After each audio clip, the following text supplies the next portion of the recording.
Welcome to the Tech Egg. Don't get scrambled. Enjoy the video.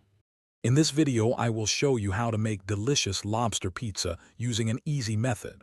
First, ensure you have about 8 ounces of cooked lobster meat, either fresh or thawed. Next, grab a 12-inch pre-made pizza crust to save time. You'll also need to finely chop 1/4 cup of fresh chives and 2 cloves of garlic.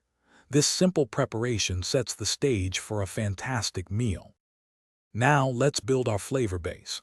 Begin by spreading about 1/2 cup of creamy Alfredo sauce evenly across your pizza crust. This provides a rich foundation. Then, sprinkle 4 ounces of shredded mozzarella cheese over the sauce.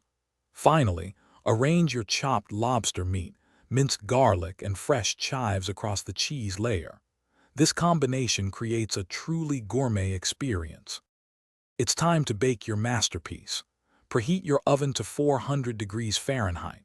Carefully place your pizza in the oven and bake for 12 to 15 minutes.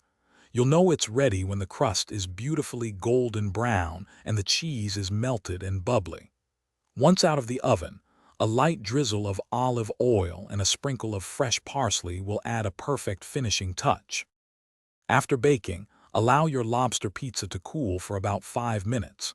This brief resting period helps the cheese set and makes for cleaner slices.